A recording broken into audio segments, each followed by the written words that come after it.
आप देख रहे हैं न्यूज नाउ 24/7 ताज़ा खबरों के लिए हमारे साथ बने रहें। प्रधानमंत्री नरेंद्र मोदी ने 17 मार्च 2025 को नई दिल्ली में आयोजित 10वें रायसीना डायलॉग के उद्घाटन से पूर्व न्यूजीलैंड के प्रधानमंत्री क्रिस्टोफर लक्सन के साथ संयुक्त प्रेस वार्ता में भारत न्यूजीलैंड संबंधों को सुदृढ़ करने पर बल दिया। प्रधानमंत्री मोदी ने प्रधानमंत्री लक्सन और उनके प्रतिनिधि मंडल का भारत में स्वागत करते हुए कहा कि प्रधानमंत्री लक्सन का भारत के साथ पुराना नाता है। उन्होंने ऑकलैंड में होली के रंगों में रंगकर जिस तरह से उत्सव का माहौल बनाया, उसे हम सबने देखा। प्रधानमंत्री मोदी ने कहा कि हमने अपने द्विपक्षीय संबंधों के विभिन्न पहलुओं पर विस्तृत चर्चा की। हमने अपनी रक्षा और सुरक्षा साझेदारी को मजबूत और संस्थागत बनाने का निर्णय लिया है। संयुक्त अभ्यास प्रशिक्षण के साथ साथ रक्षा उद्योग में आपसी सहयोग के लिए रोड मैप बनाया जाएगा। हमारी नौसेनाएं हिंद महासागर में समुद्री सुरक्षा के लिए संयुक्त टास्क फोर्स 150 में मिलकर काम कर रही हैं। प्रधानमंत्री मोदी ने कहा कि हमने खेल में कोचिंग और खिलाड़ियों के आदान प्रदान के साथ साथ खेल विज्ञान, साइकोलॉजी और मेडिसिन में भी सहयोग पर बल दिया है और वर्ष 2026 में दोनों देशों के बीच खेल संबंधों के 100 साल मनाने का निर्णय लिया है। योर एक्सेलेंसी, प्रधानमंत्री लक्सन, दोनों देशों के डेलीगेट्स, मीडिया के सभी साथी, नमस्कार।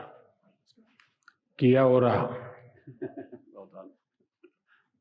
मैं प्रधानमंत्री लक्सन और उनके प्रतिनिधिमंडल का भारत में हार्दिक स्वागत करता हूं। प्रधानमंत्री लक्सन भारत से लंबे समय से जुड़े हुए हैं। कुछ दिन पहले ऑकलैंड में होली के रंगों में रंगकर उन्होंने जिस तरह उत्सव का माहौल बनाया, वह हम सब ने देखा।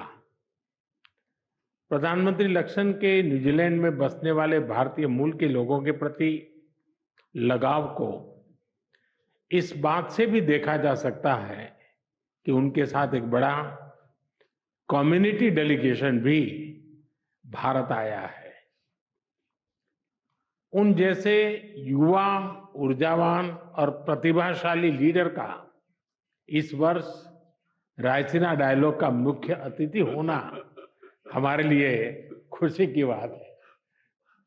फ्रेंड्स, आज हमने अपने द्विपक्षीय संबंधों के विभिन्न पहलुओं पर विस्तृत चर्चा की।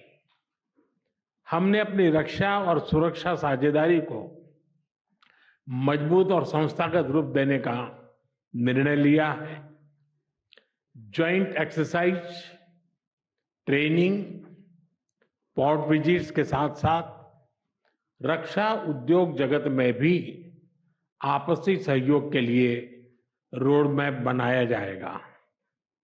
हिंद महासागर में मैरीटाइम सिक्योरिटी के लिए कंबाइंड टास्क फोर्स 150 में हमारी नौसेनाएं मिलकर काम कर रही है और हमें प्रसन्नता है कि न्यूजीलैंड की नौसेना का जहाज 2 दिन में मुंबई में पोर्ट कॉल कर रहा है।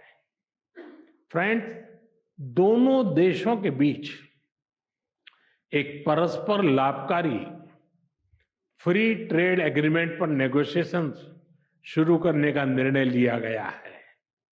इससे आपसी व्यापार और निवेश के पोटेंशियल को बढ़ावा मिलेगा।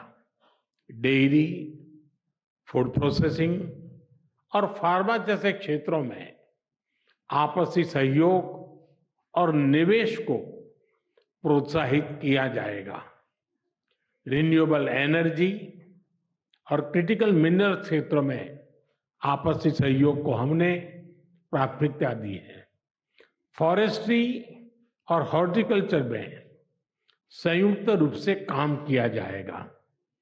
मुझे विश्वास है कि प्रधानमंत्री के साथ आए बड़े बिजनेस डेलीगेशन को भारत में नई संभावनाओं को देखने और समझने का अवसर मिलेगा।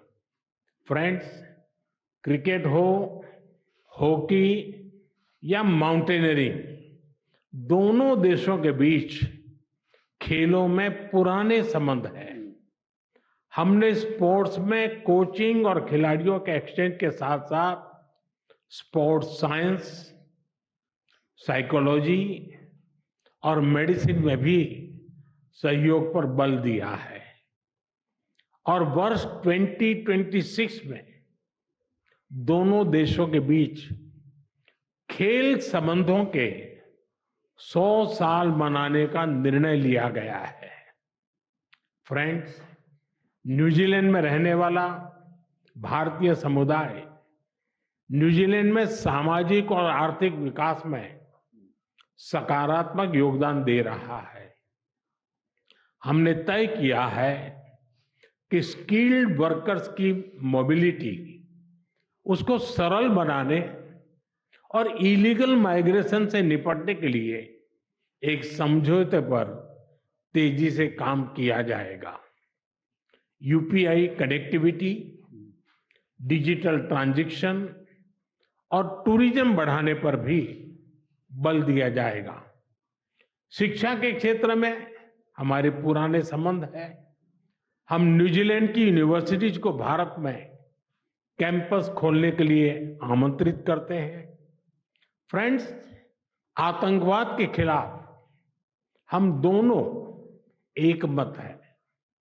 चाहे 15 मार्च 2019 का क्राइस्ट चर्च आतंकी हमला हो या 26 नवंबर 2008 का मुंबई हमला, आतंकवाद किसी भी रूप में अस्वीकार्य है।